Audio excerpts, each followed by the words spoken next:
Pagi itu kampus tampak seperti biasa, gerbang besi yang tinggi, rumput dipangkas rapi, gedung-gedung berlapis kaca memantulkan matahari. Mahasiswa orang-orang berpakaian rapi berjalan cepat menuju kelas, menggenggam gelas kopi sekali pakai dan laptop tipis. Di antara mereka, langkah Rizal terasa berbeda, tidak karena cara ia berjalan, melainkan karena apa yang melekat pada tubuhnya.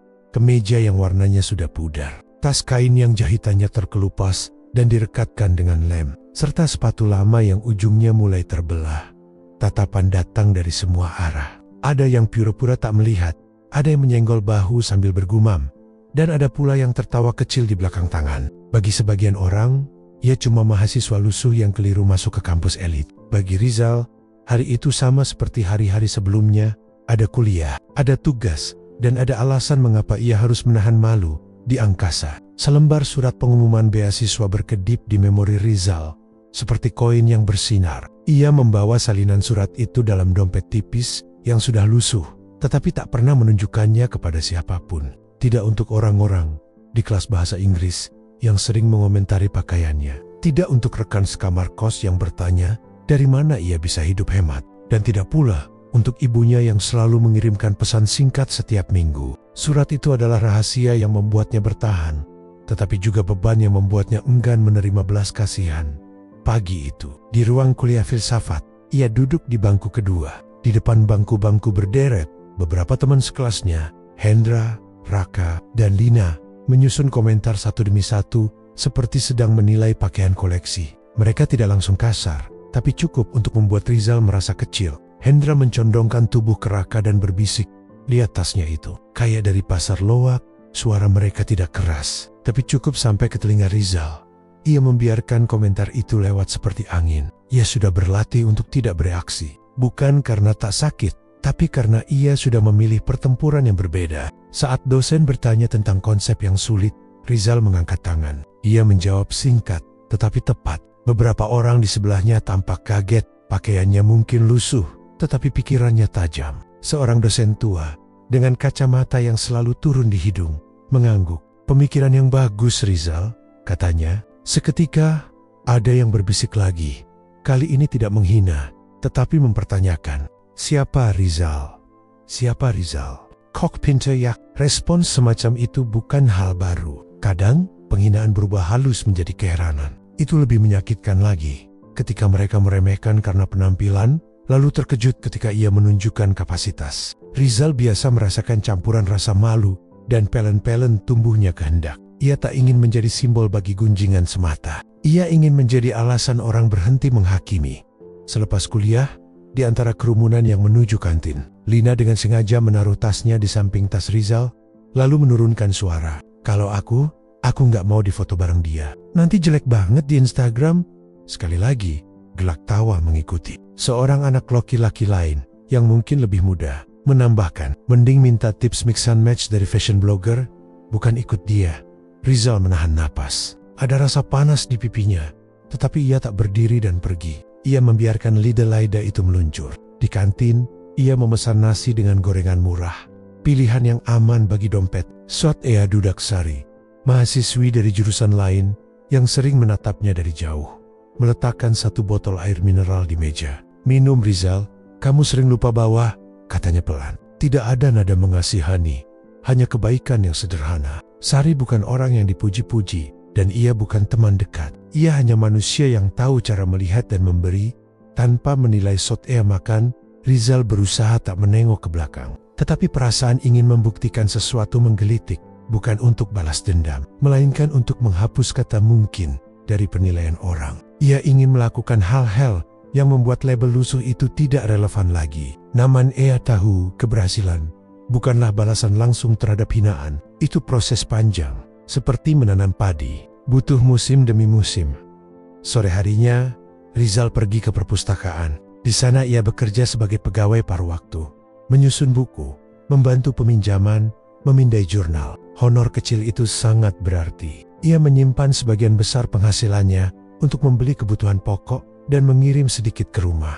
Pekerjaan di perpustakaan memberinya lebih dari uang. Ruang itu adalah tempat ia menemukan orang-orang yang tidak pernah menilai dari penampilan. Banyak profesor dan mahasiswa yang hanya peduli pada pertanyaan yang diajukan, bukan pada kemeja yang ia pakai di meja kerjanya. Rizal membuka laptop tua pinjaman yang layarnya sering berkedip. Ia mengecek email dari sebuah yayasan yang mendanai beasiswanya. Sekilas tanda terima dan pengumuman transfer yang rutin ia terima, yang menjamin biaya kuliah dan sedikit biaya hidup. Ia membaca nama pengirimnya, menutup laptop dan menatap jendela perpustakaan. Di luar, siswa-siswa berfoto mengabadikan senyum yang rapi. Lensa kamera menangkap kerlip matahari pada kaca-kaca gedung. Di dalam, Rizal punya rahasia yang ia jaga rapat. Bukan karena ia malu dengan bantuan itu, tetapi karena ia tahu betapa belenggu rasa kasihan bisa mereduksi martabat seseorang bila dianggap sebagai kebaikan tunggal yang menempel pada dirinya. Suatu malam, di kos sempit yang ia sewa bersama dua teman, Rizal mengeluarkan sebuah amplop tua. Di dalamnya ada salinan beasiswa, sertifikat kecil, dan surat motivasi yang pernah ia kirim saat mendaftar. Ia membaca ulang kotek kata yang pernah ia tulis. Saya ingin memutus rantai kemiskinan di keluarga saya dengan ilmu. Di saat itu, mata Rizal berkaca-kaca. Ia mengingat ibu yang bangun pagi menyiapkan sarapan sederhana, bapak yang bekerja serabutan, dan kampung yang jauh di mana lampu sering padam di malam hari. Semua itu bukan beban, melainkan alasan kuat untuk tetap teguh ketika orang lain memilih menghina. Namun, ada hari-hari ketika malu menang. Ada malam-malam ketika ia menatap pakaian tuanya dan bertanya pada diri sendiri, apakah wajar untuk menahan diri agar tidak terlihat? Di sekolah menengah dulu, ia sering menawar ketika membeli seragam, memilih kain yang lebih murah tapi tahan. Kebiasaan itu tetap menempel. Di kampus elit ini, rasa malu tak hanya soal pakaian, soulset, dan citra sering menentukan perlakuan. Rizal punya cara sendiri untuk melawan rasa malu itu. Ia bekerja lebih keras. Ia datang lebih awal ke kelas, menulis catatan rapi di buku kecilnya, menanyakan pertanyaan yang membangun diskusi, dan selalu mengerjakan tugas tambahan, bukan untuk pamer, melainkan untuk menempatkan dirinya di posisi tak tergantikan. Ia percaya satu hal sederhana, keterampilan dan integritas akan berbicara lebih keras daripada komentar pendek di kantin di akhir hari. Ketika lampu kos mulai meredup dan suara motor di jalanan semakin jarang, Rizal duduk di meja belajar. Ia membuka tumpukan buku, menyalakan lampu kecil, dan mulai menulis ringkasan kuliah hari itu. Di dinding kamar ada satu foto kecil keluarganya. Ibunya tersenyum melihat kamera tua. Ayahnya memegang cangkul. Foto itu mengingatkannya akan komitmen yang lebih besar dari sekadar perasaan malu. Hidupnya bukan untuk mengukir dendam pada orang yang menghina, melainkan untuk menghormati pengorbanan yang telah dibuat oleh keluarganya. Di luar, dari balik jendela, kampus elit itu tetap berdiri megah. Di dalam kamar sempitnya, Rizal menutup buku dan menghela napas panjang. Ia tahu jalan yang harus ditempuh panjang dan penuh rintangan. Tapi ia juga tahu sesuatu yang tak dapat diambil oleh hinaan. Waktu. Waktu akan menempatkan setiap orang pada tempatnya jika mereka sabar bekerja. Ia tak bergantung pada pembalasan. Ia mengandalkan proses sebelum tidur. Ia menulis satu kalimat di buku catatannya.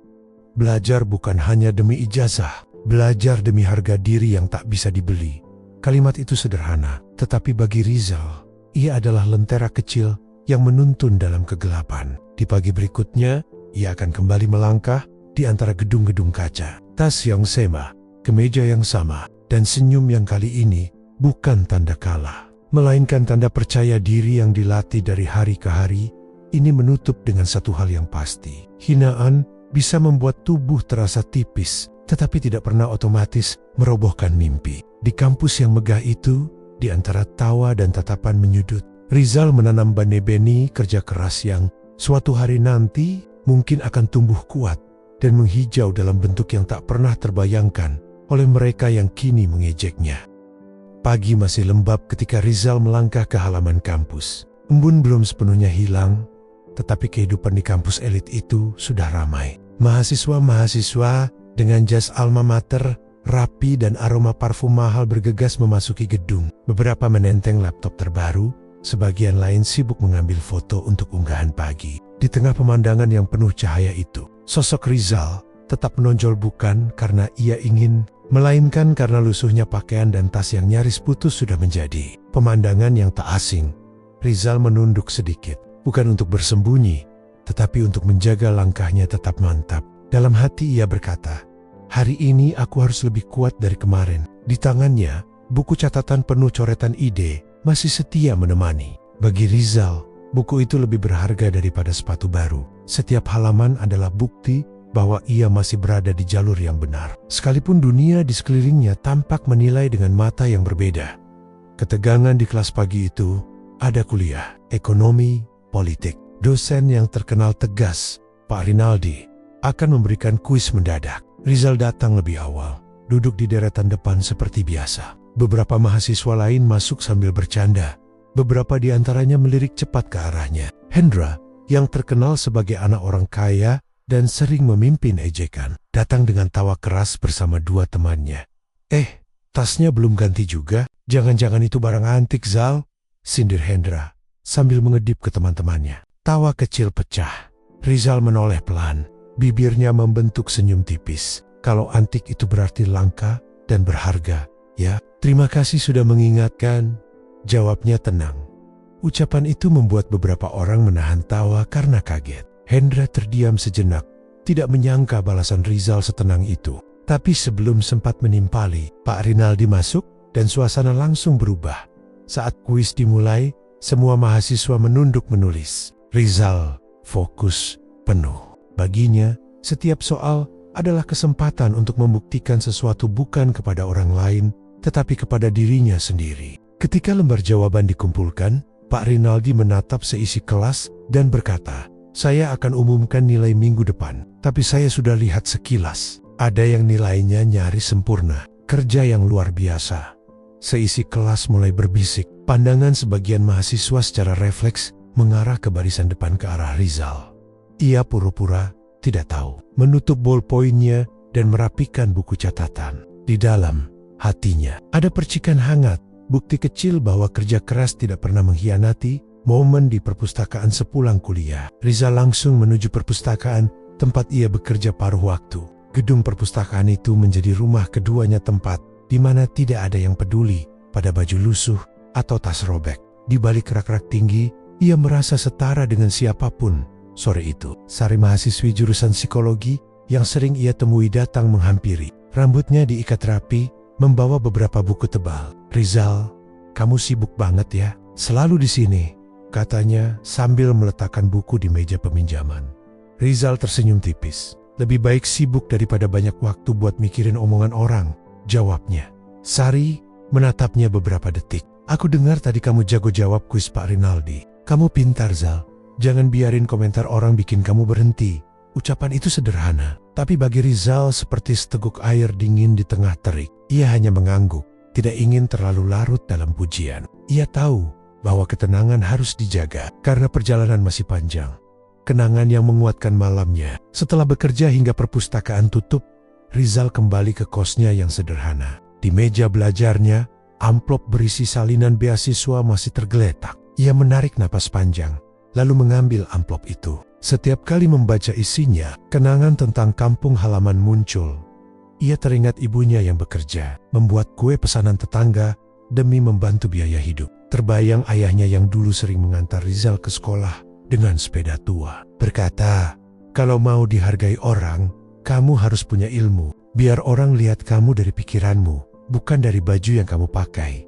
Kalimat itu terus menggema di kepalanya. Setiap ejekan yang diterima di kampus elit ini, setiap tatapan sinis, semua seperti bensin yang menyalakan api tekad di dalam dirinya.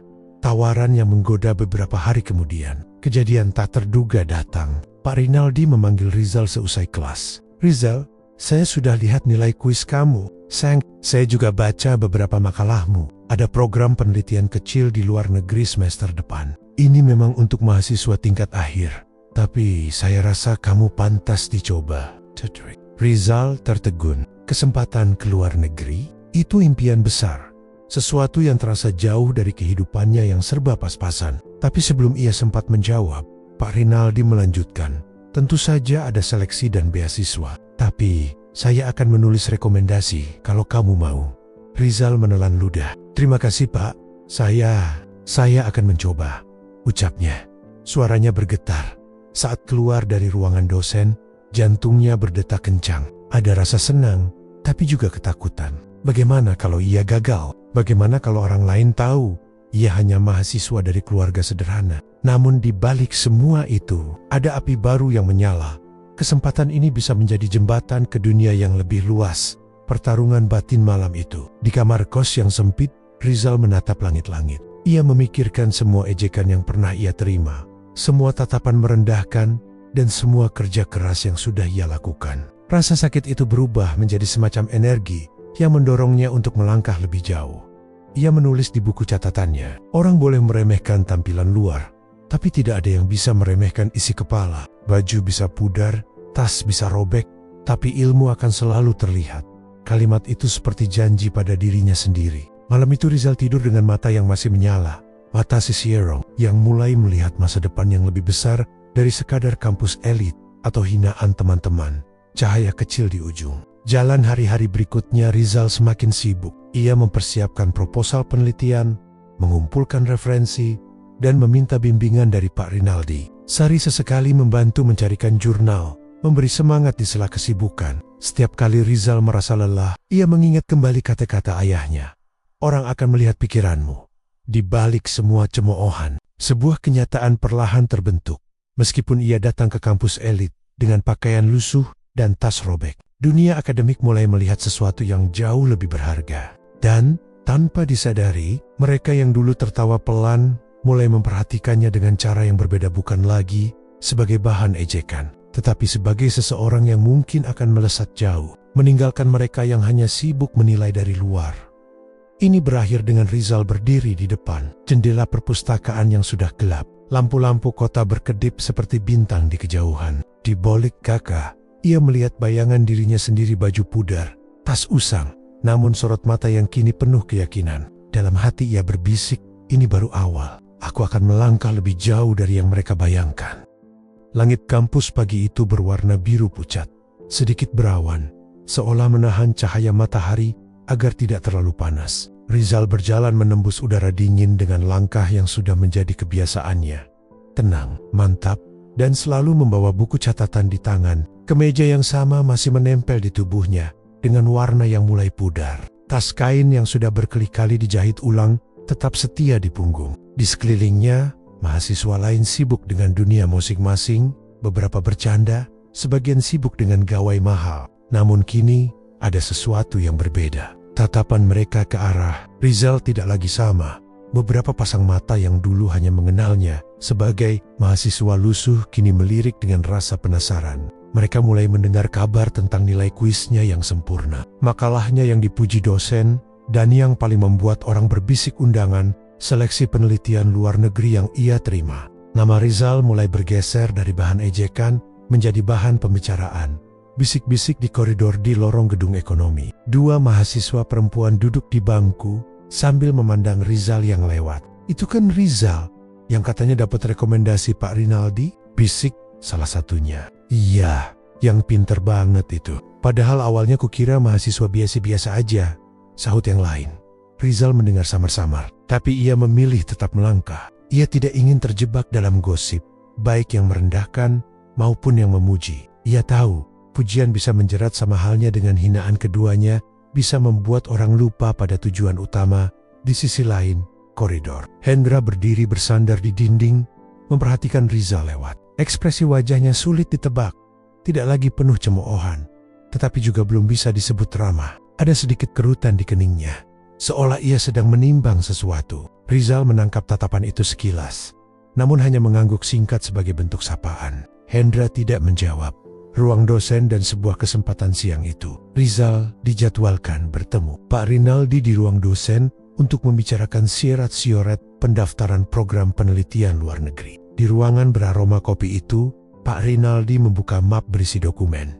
Rizal, saya sudah menulis surat rekomendasi, tapi kamu harus menyiapkan proposal penelitian sendiri. Deadline-nya 1 bulan. Ini bukan hal mudah, tapi saya yakin kamu mampu, ujar Pak Rinaldi.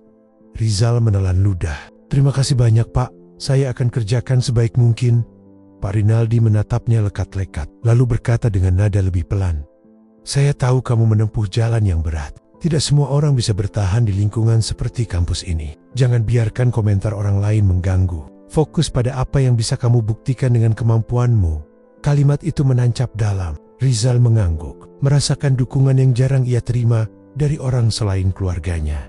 Malam-malam panjang hari-hari berikutnya menjadi rangkaian malam panjang. Rizal menghabiskan waktu di perpustakaan hingga lampu-lampu kota mulai padam. Ia meneliti jurnal, mencatat ide, dan menulis draft proposal penelitian. Topik yang ia pilih adalah tentang ketimpangan ekonomi desa kota Isu yang sangat dekat dengan kehidupannya di kampung. Baginya, penelitian itu bukan hanya tugas akademik, melainkan cara untuk memberi suara pada orang-orang seperti keluarganya. Sari sering muncul di sela-sela kesibukan itu, membawa termos berisi teh hangat. "Kamu bahkan lupa makan, Zal," ucapnya suatu malam sambil meletakkan termos di meja. Rizal tersenyum lelah. "Kalau aku berhenti, idenya bisa hilang. Tapi terima kasih Sari, kamu penyelamat." Mereka duduk berdampingan, membaca buku masing-masing. Tidak banyak percakapan, hanya kehadiran yang menenangkan. Dalam hati, Rizal merasa ada sesuatu yang tumbuh bukan sekadar pertemanan. Tetapi ia belum berani memberinya nama. Fokusnya tetap pada proposal. Perubahan di sekitar seiring berjalannya waktu, perubahan kecil mulai terasa. Beberapa mahasiswa yang dulu menertawakan Rizal, kini sesekali menyapa. Ada yang bertanya soal materi kuliah, ada yang pura-pura basa-basi. Lina, yang dulu pernah terang-terangan mengejek tasnya, suatu sore menghampiri perpustakaan. "Rizal, kamu sibuk? Aku mau tanya soal tugas filsafat," katanya dengan nada canggung. Rizal menoleh, sedikit terkejut. "Oh iya, dudak, kita bisa bahas bareng." Tidak ada nada dendam dalam suaranya. Rizal memilih tetap ramah, karena ia tahu balas dendam hanya membuang energi. Namun, di dalam hatinya, ia merasakan keadilan kecil. Dunia berputar, dan cara orang memandangnya kini berubah, bukan karena ia mengganti pakaian, tetapi karena ia menunjukkan isi kepalanya, bayangan masa lalu suatu malam. Setelah menyelesaikan revisi proposal, Rizal menatap foto keluarga yang selalu ia tempel di dinding kamar kos. Wajah ibunya yang tersenyum sederhana, seolah berbicara, "Terus maju. Nak, kami menunggumu pulang dengan kabar baik." Ia teringat masa kecil ketika harus membantu ayah di sawah seusai sekolah, menahan lapar demi bisa membeli buku bekas. Semua kenangan itu tidak lagi terasa sebagai luka, melainkan bahan bakar. Ia berjanji pada dirinya sendiri, apapun hasil seleksi nanti, perjuangan ini tidak akan sia-sia. Sebuah pertemuan tak terduga menjelang malam. Ketika Rizal keluar dari perpustakaan, ia bertemu Hendra di depan pintu. Hendra berdiri sendirian, tanpa rombongan seperti biasa. Wajahnya terlihat ragu. "Rizal," panggilnya pelan. Rizal berhenti. "Iya, mau minta maaf," ucap Hendra tiba-tiba. "Dulu aku sering ngomong yang gak pantas. Aku kira ya, kamu ngertilah. Tapi ternyata aku salah. Kamu bisa dapat kesempatan ke luar negeri. Itu hebat." Rizal terdiam sejenak. Banyak jawaban melintas di kepalanya, marah, sinis, atau sekadar mengangguk. Tapi ia memilih menatap Hendra dan berkata, "Terima kasih sudah ngomong gitu. Kita semua bisa belajar kan?" Hendra menghela napas lega. "Semoga kamu lolos, Zal." Mereka berjabat tangan singkat. Di hati Rizal ada rasa hangat yang tak ia duga. Bukan karena akhirnya Hendra meminta maaf, tetapi karena ia membuktikan sesuatu pada dirinya sendiri, bahwa kesabaran bisa mengubah hati orang. Menjelang keputusan beberapa minggu kemudian, proposal penelitian dikirim. Rizal mengirimkannya dengan jantung berdebar. Setelah melalui puluhan kali revisi dan malam-malam tanpa tidur, hari-hari menunggu terasa panjang. Ia tetap bekerja di perpustakaan, tetap kuliah, tetap hidup hemat. Namun kini, setiap langkahnya terasa berbeda, ada semacam keyakinan yang lahir dari proses panjang itu. Suatu sore, ketika ia sedang merapikan buku, Sari datang tergesa-gesa. "Rizal, email dari komite seleksi sudah keluar," serunya. Rizal hampir menjatuhkan buku di tangannya. Ia membuka laptop tua dengan tangan gemetar. Mata mencari-cari baris kata yang menentukan masa depannya. Lalu ia menemukannya. "Selamat, Anda lolos seleksi tahap pertama. Harap mempersiapkan wawancara akhir minggu depan." Udara seolah berhenti sejenak. Rizal menutup mata, menarik napas panjang. Di kepalanya terlintas semua ejekan, semua malam panjang, semua pengorbanan keluarga. Ini baru langkah awal. Tapi pintu besar itu mulai terbuka. Malam itu, Rizal menulis di buku catatannya, "Kadang dunia menilai dari apa yang tampak, tapi dunia juga menghargai mereka yang bekerja diam-diam. Ini baru awal perjalanan. Aku akan terus melangkah." Di luar jendela kamar kosnya, lampu-lampu kota berkelip seperti bintang. Rizal menatap ke langit, merasa bahwa semesta perlahan berpihak pada orang yang tak pernah berhenti berusaha. Ia belum menjadi profesor, belum juga ke luar negeri. Tapi satu hal pasti, jalan menuju mimpi itu kini terlihat lebih jelas daripada sebelumnya. Pagi itu udara terasa berbeda. Matahari memang sama, tetapi bagi Rizal, cahaya hari itu seolah membawa makna yang lebih dalam. Hari ini adalah hari wawancara akhir untuk program penelitian luar negeri kesempatan yang selama ini hanya bisa ia bayangkan ketika duduk di kamar kos yang sempit.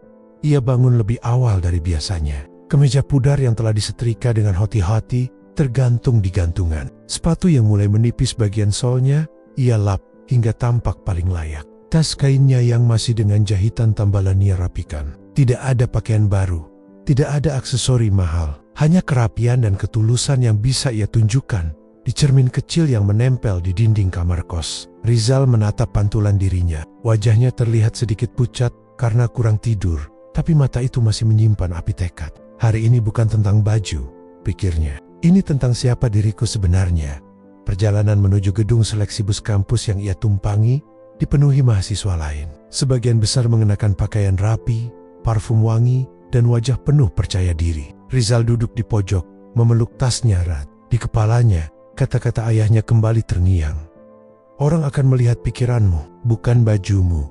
Di seberang gang bus, beberapa mahasiswa berbisik-bisik sambil menatapnya. Tidak lagi dengan nada mengejek seperti dulu, melainkan lebih keheranan. Mereka tahu Rizal adalah kandidat favorit. Perubahan itu terasa jelas. Tatapan yang dulu merendahkan, kini berubah menjadi rasa ingin tahu. Ketika bus berhenti di depan gedung rektorat, Rizal turun dengan napas panjang. Gedung itu berdiri megah.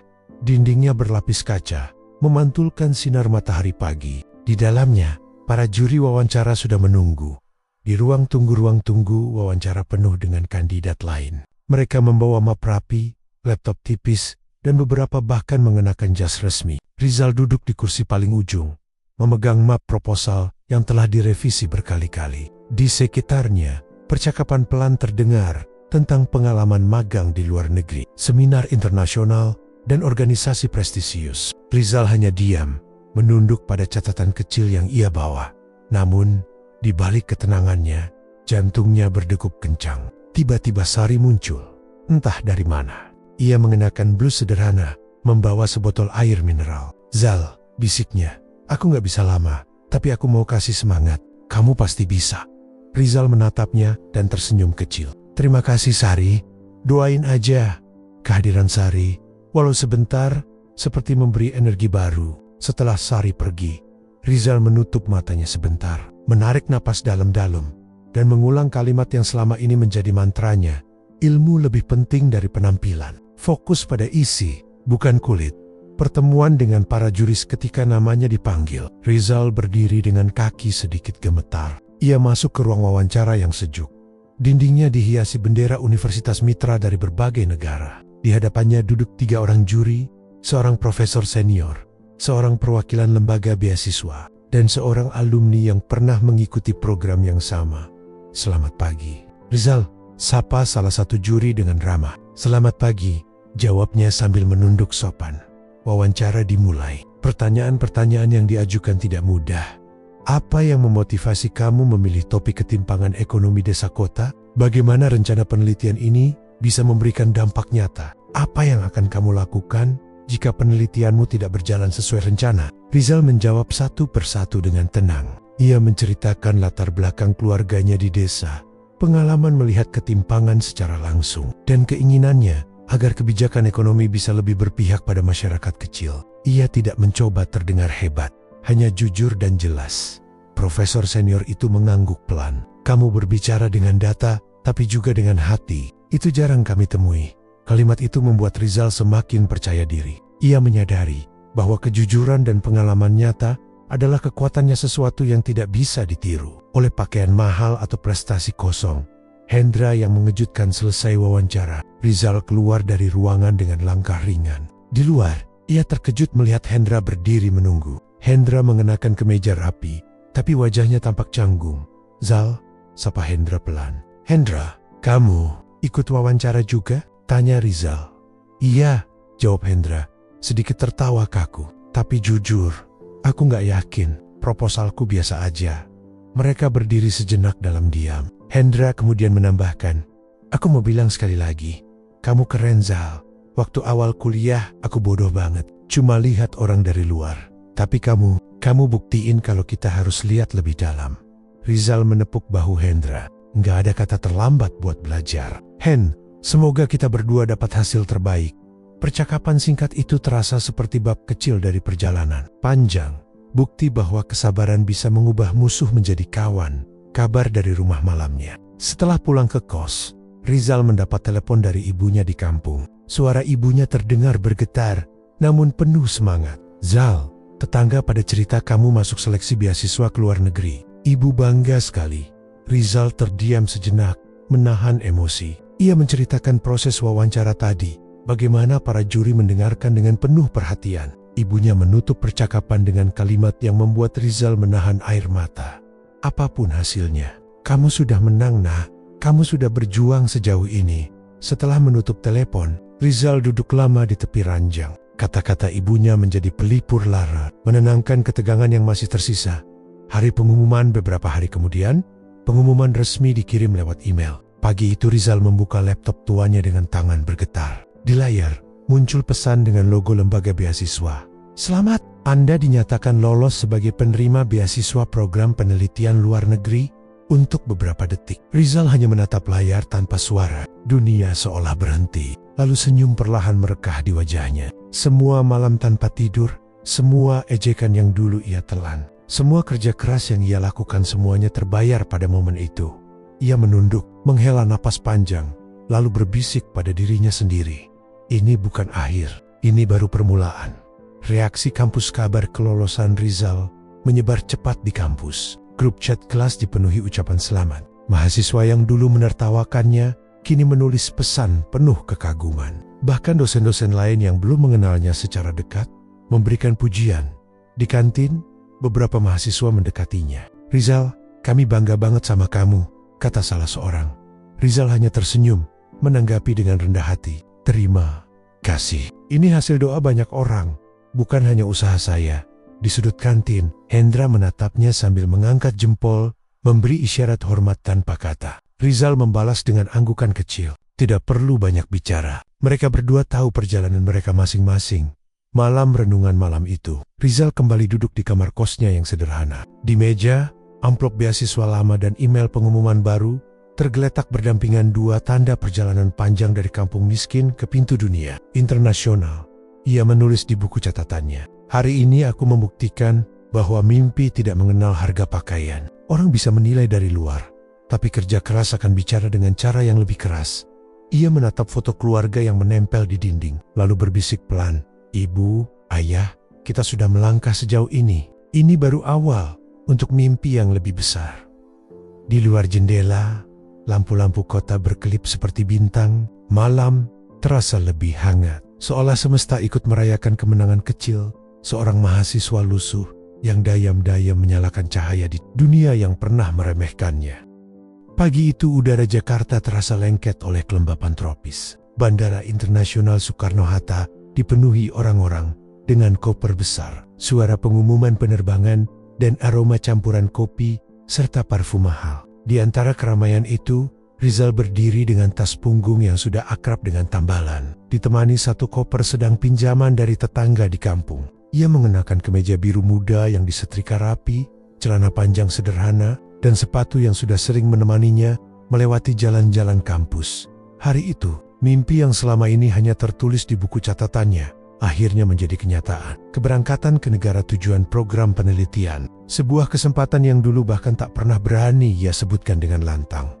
Perpisahan yang mengharukan beberapa jam sebelum keberangkatan. Teman-teman kampus yang dekat dengannya berkumpul di ruang tunggu. Sari datang paling awal, membawa tas kecil berisi makanan ringan. Buat di pesawat. Kamu pasti lupa makan, katanya sambil tersenyum. Hendra juga muncul, meski ia sendiri tidak lolos seleksi. Ia menyalami Rizal dengan tulus. Gue bangga sama lo Zal. Serius, gue gak nyangka orang yang dulu gue remehin bisa sejauh ini, ujarnya, menahan rasa haru. Rizal menepuk bahu Hendra. Kita semua punya jalan masing-masing. Hen, gue yakin lo juga bakal nemu kesempatan besar suatu hari nanti. Pak Rinaldi, dosen yang menulis rekomendasi untuknya, ikut hadir. Dengan mata yang hangat ia berkata, "Ingat, Rizal, kamu membawa nama kampus. Tapi yang lebih penting, kamu membawa kisah keluargamu. Jadilah dirimu sendiri di sana." Ucapan itu membuat Rizal menunduk penuh rasa hormat. Ia menyalami semua orang satu persatu, merasakan campuran rasa bahagia dan haru. Tidak ada perpisahan yang benar-benar mudah, meski yang menunggu di depan adalah mimpi besar. Penerbangan yang penuh renungan ketika pesawat mulai bergerak di landasan. Rizal menatap keluar jendela. Lampu-lampu kota Jakarta terlihat seperti ratusan bintang yang menari di kegelapan. Di dalam hati, ia merasakan gejolak emosi, senang, gugup, dan sedikit takut. Ia teringat perjalanan panjang yang membawanya ke titik ini, tatapan merendahkan teman-teman kampus. Tas robek yang menjadi bahan tertawaan, malam-malam panjang di perpustakaan, serta dukungan dayam-dayam dari ibunya di kampung. Semua itu kini terasa seperti potongan puzzle yang saling melengkapi. Tanpa luka-luka kecil itu, mungkin ia tak akan memiliki kekuatan sebesar ini ketika pesawat menembus awan. Rizal menulis di buku catatannya, "Setiap ejekan adalah bahan bakar. Setiap luka adalah sayap." Terbang bukan berarti lupa daratan, tetapi melihat tanah dari sudut pandang yang lebih luas. Pertama kali menginjak negeri, orang setelah belasan jam penerbangan, Rizal akhirnya tiba di negara tujuan. Udara dingin musim semi langsung menyambut ketika ia keluar dari bandara. Gedung-gedung tinggi berdiri megah. Jalanan dipenuhi orang-orang dengan berbagai warna kulit dan bahasa. Di antara keramaian itu, Rizal sempat merasa kecil, tapi segera ia ingat kata-kata ibunya. "Kamu sama berharganya dengan siapapun, Nak. Jangan merasa rendah." Universitas Mitra yang menjadi tempat penelitian menyambut para peserta dengan ramah. Gedung-gedung kampusnya modern, laboratorium canggih, dan perpustakaan penuh buku dalam berbagai bahasa. Rizal nyaris tak percaya ia akan belajar di tempat seperti ini.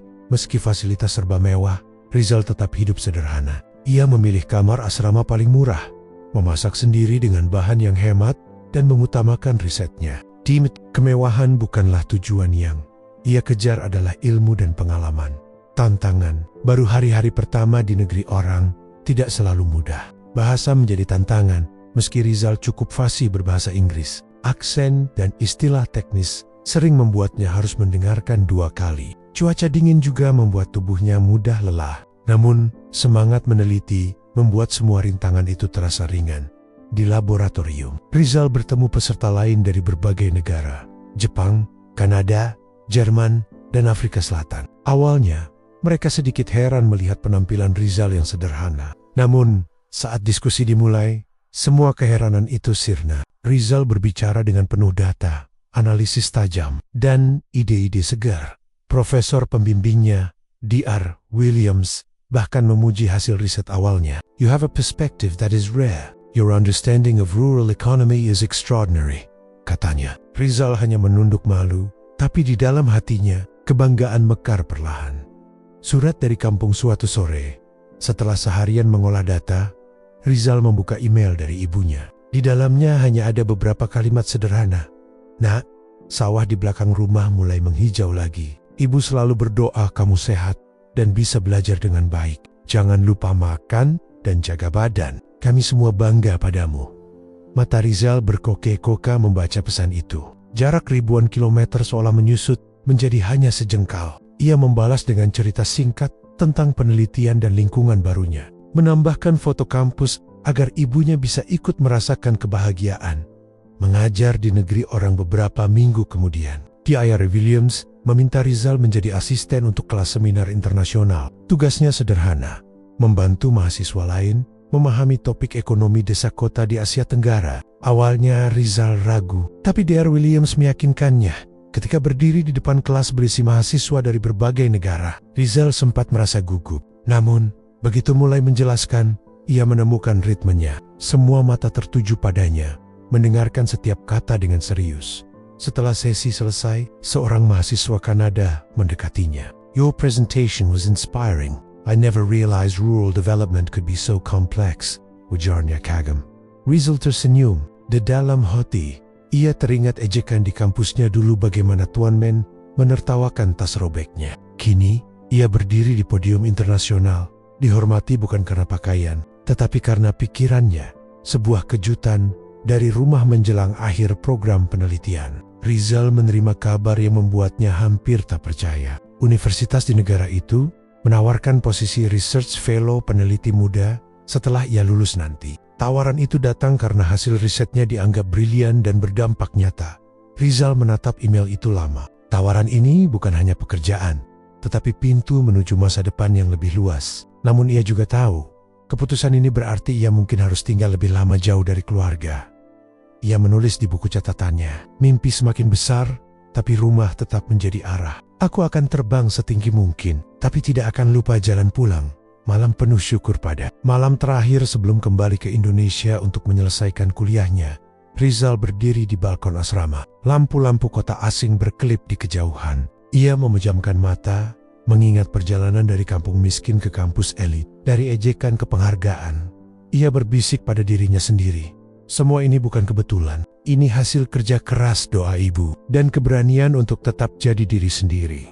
Di langit malam yang dingin, Rizal merasa semesta ikut tersenyum. Perjalanan ini baru awal dari cerita yang lebih besar, cerita seorang mahasiswa yang pernah dianggap lusuh, tetapi kini sedang menulis babak baru sebagai calon profesor muda di panggung dunia. Pesawat mendarat mulus di Bandara Soekarno-Hatta. Menjelang malam, lampu-lampu kota Jakarta menyala bagai lautan bintang, menyambut para penumpang yang baru kembali dari berbagai penjuru dunia. Di antara mereka, Rizal melangkah keluar dengan ransel yang sama, masih ada tambalan di sudutnya, masih bercerita tentang perjalanan panjang yang penuh perjuangan. Namun, ada sesuatu yang berbeda. Sorot matanya kini lebih dalam, langkahnya lebih mantap. Ia pulang bukan lagi sebagai mahasiswa lusuh yang sering diejek, tetapi sebagai peneliti muda yang sudah menjejakkan kaki di panggung internasional. Sambutan hangat yang menyentuh hati di pintu kedatangan. Rizal melihat sosok yang begitu ia rindukan. Ibunya. Wajah wanita itu penuh senyum. Meski keriput semakin jelas, tangannya melambai dengan semangat. Rizal berlari kecil, menahan air mata. Ibu, suaranya bergetar. Sang ibu memeluknya erat. Alhamdulillah, kamu pulang. Nak, ibu bangga sekali, katanya pelan. Pelukan itu membawa Rizal kembali ke masa kecil, ke dapur kecil tempat ibunya membuat kue pesanan tetangga, ke sawah di belakang rumah, ke hari-hari penuh doa yang membuatnya bertahan di kampus elit, meski sering dipandang sebelah mata. Semua kenangan itu menyatu dalam satu pelukan hangat malam itu. Kembali ke kampus elit beberapa hari kemudian, Rizal harus kembali ke kampus untuk menyelesaikan urusan administrasi dan presentasi laporan penelitian. Begitu memasuki area kampus, banyak wajah yang dulu hanya mengenalnya sebagai mahasiswa lusuh, kini menatap dengan ekspresi berbeda, kagum, heran, bahkan menyesal. Hendra, teman yang dulu kerap mengejek, menghampirinya lebih dulu. Zaleh, lo bener-bener bikin kampus ini bangga. Gue lihat postingan universitas pas lo presentasi di luar negeri. Lo keren banget, ucapnya sambil menyalami Rizal dengan penuh rasa hormat. Rizal menatap Hendra, lalu tersenyum. Terima kasih Hen, semua orang punya kesempatan masing-masing. Gue cuma berusaha jaga amanah. Percakapan singkat itu terasa seperti titik balik. Tidak ada lagi sindiran, tidak ada lagi tawa meremehkan. Yang tersisa hanya rasa saling menghargai. Presentasi di auditorium, hari presentasi tiba. Auditorium kampus penuh oleh mahasiswa, dosen, dan beberapa tamu undangan. Rizal berdiri di atas panggung, mengenakan kemeja putih sederhana dan celana hitam. Tidak ada jas mahal atau sepatu bermerek, tetapi seluruh mata tertuju padanya. Ia memulai presentasi tentang hasil penelitian ekonomi desa kota yang ia lakukan di luar negeri. Slide demi slide ditampilkan, setiap data dan analisis ia jelaskan dengan tenang, namun penuh keyakinan. Para dosen senior mengangguk, mahasiswa mencatat serius, bahkan beberapa wartawan kampus sibuk memotret. Ketika sesi tanya jawab dimulai, seorang dosen yang dikenal kritis mengangkat tangan. Rizal, apa motivasi terbesar Anda hingga mampu bertahan dan menghasilkan penelitian sebaik ini?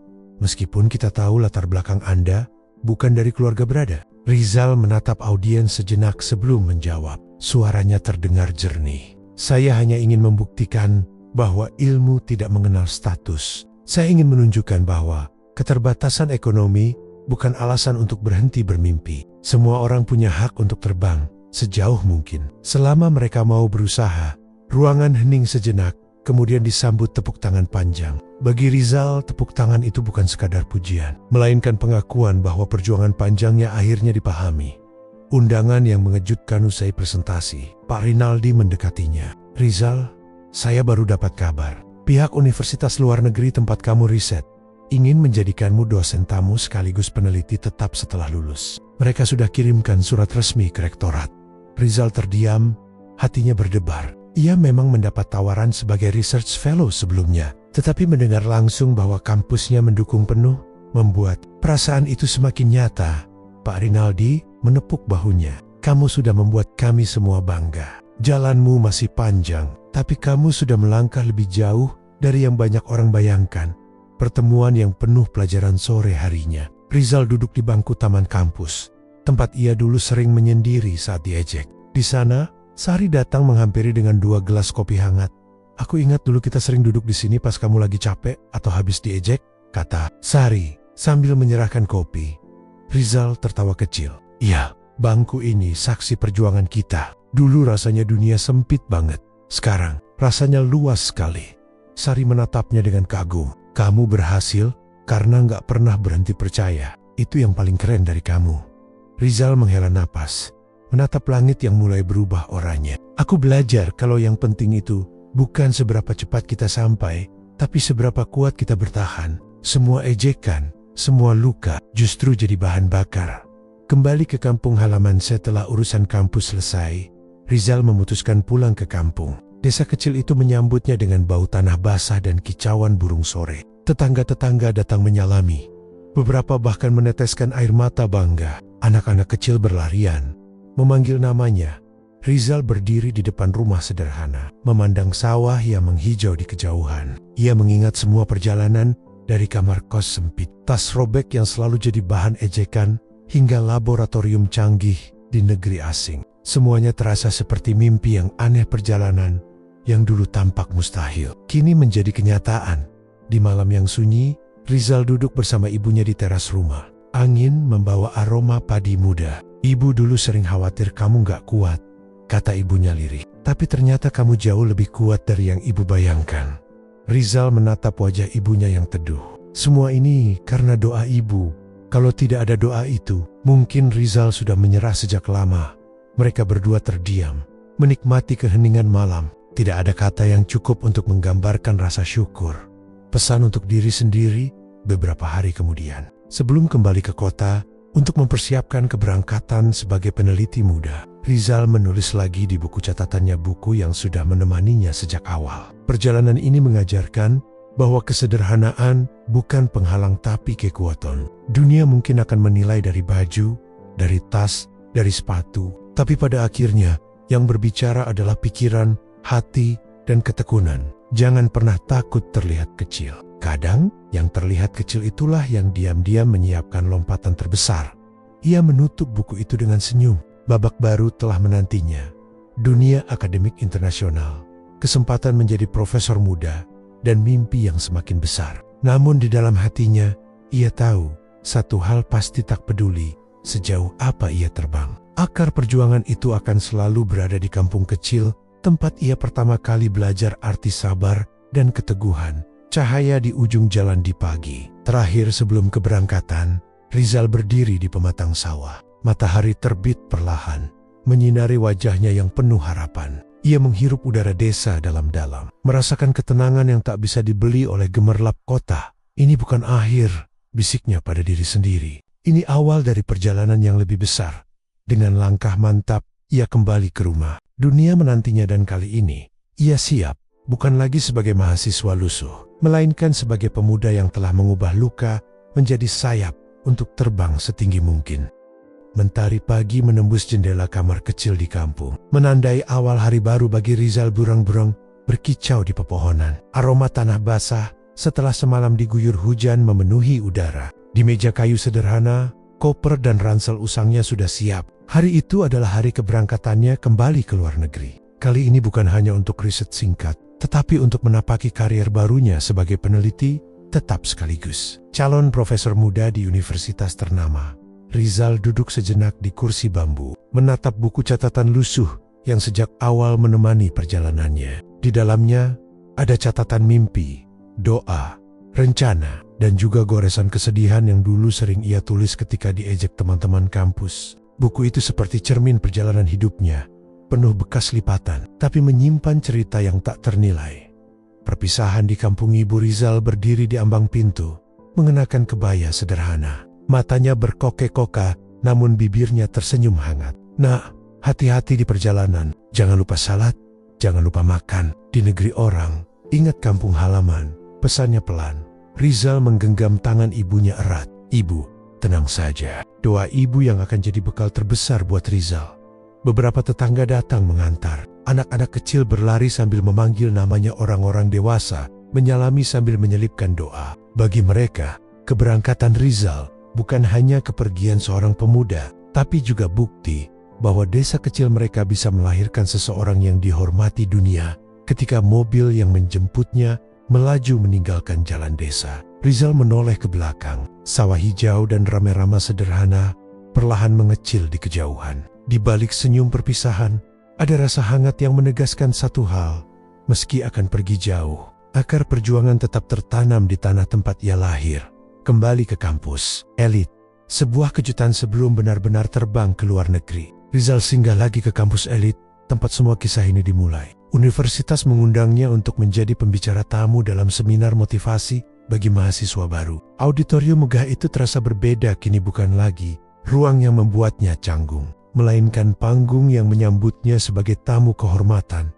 Ketika Rizal melangkah ke podium, seluruh mahasiswa berdiri memberi tepuk tangan meriah. Banyak dari mereka sudah mendengar kisahnya.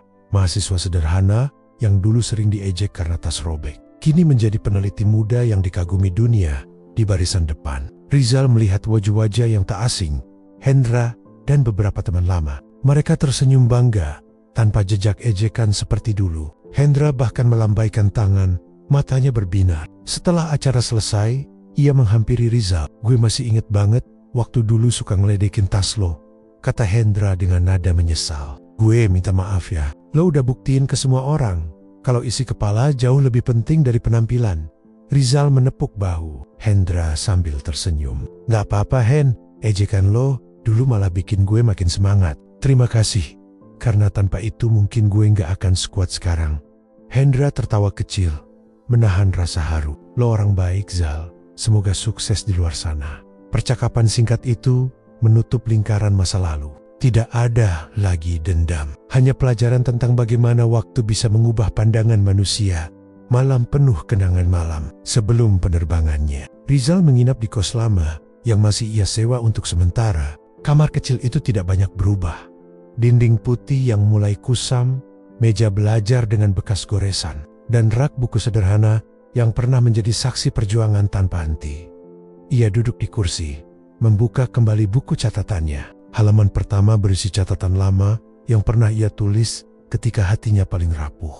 "Hari ini aku diejek lagi, tapi aku harus tetap bertahan. Satu-satunya cara membuktikan diri adalah dengan ilmu." Rizal tersenyum membaca tulisannya sendiri. Betapa lugu, namun penuh tekad. Ia menambahkan catatan baru di halaman terakhir. "Hari ini aku berangkat lagi, bukan untuk membuktikan siapapun salah, tapi untuk menebarkan ilmu yang dulu kuperjuangkan. Terima kasih kepada semua luka yang membuatku belajar." Ia menutup buku itu dengan hati yang tenang. Tidak ada lagi rasa ingin membalas. Tidak ada lagi marah. Yang tersisa hanya rasa syukur. Terbang ke dunia baru keesokan paginya, Rizal kembali berada di bandara. Kali ini dengan status yang berbeda. Jika dulu ia berangkat sebagai mahasiswa beasiswa yang penuh kecemasan, kini ia terbang sebagai dosen tamu dan peneliti muda yang membawa nama besar universitas di ruang tunggu. Sari tiba-tiba muncul. Ia datang hanya untuk memberikan salam perpisahan. "Aku cuma mau bilang, aku bangga banget sama kamu Zal," ucapnya sambil tersenyum. "Semoga perjalanan ini jadi awal kebaikan yang lebih besar." Rizal menatapnya dengan penuh rasa terima kasih. "Terima kasih Sar, kamu juga bagian dari perjalanan ini. Semoga kita terus bisa menginspirasi orang lain, dimanapun kita berada." Pesawat akhirnya dipanggil untuk boarding. Rizal melangkah masuk dengan hati yang penuh harapan. Ia menoleh sekali lagi ke arah Sari yang melambaikan tangan sambil menahan air mata. Ketika pesawat mengudara, Rizal kembali menatap langit. Di balik awan, ia melihat masa depan yang luas. Namun di sudut hatinya, ia tahu kemana ia selalu ingin kembali. Kampung halaman ibu dan tanah tempat mimpinya pertama kali ditanam. Awal dari sebuah perjalanan baru beberapa bulan kemudian, dunia mulai mengenal nama Rizal melalui jurnal internasional dan seminar-seminar besar. Ia menjadi dosen tamu yang disegani, peneliti yang karyanya dikutip banyak orang, dan sosok inspirasi bagi mahasiswa di berbagai negara. Namun, meski sudah berada di puncak karier, Rizal tetap menjaga kesederhanaan. Ia masih memakai ransel yang sama meski kini sudah dijahit dengan rapi dan selalu menyisihkan waktu untuk pulang ke kampung setiap liburan. Di setiap presentasinya, ia selalu menekankan satu pesan yang sama. Jangan biarkan penampilan menipu. Dunia mungkin menilai dari luar, tetapi hanya kerja keras, ilmu, dan hati yang akan membuat kita benar-benar dihargai. Pesannya menggema kemana-mana, menyentuh hati para pendengar yang mungkin sedang berada di posisi yang dulu pernah ia alami. Suatu sore di kampung, beberapa tahun kemudian, Rizal berdiri di pematang sawah, yang sama tempat ia dulu sering merenung. Di kejauhan, anak-anak kecil berlarian sambil tertawa. Mereka memanggilnya Pak Profesor, sebuah panggilan yang membuatnya tersenyum lebar.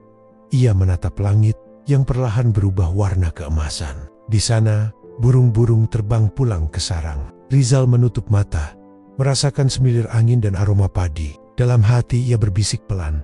Dulu aku datang ke kampus elit dengan baju lusuh dan tas robek. Kini aku terbang ke dunia dengan ilmu dan keyakinan. Perjalanan ini bukan tentang kemewahan, tapi tentang keberanian untuk percaya pada mimpi. Meski semua orang menertawakan. Dan dengan itu, kisah seorang mahasiswa yang pernah diremehkan, kini berakhir bukan sebagai akhir sebuah cerita, tetapi sebagai awal dari perjalanan panjang untuk terus memberi manfaat bagi dunia. Karena sejatinya, sayap yang sejati bukanlah kemewahan, tetapi ilmu, doa, dan keteguhan hati.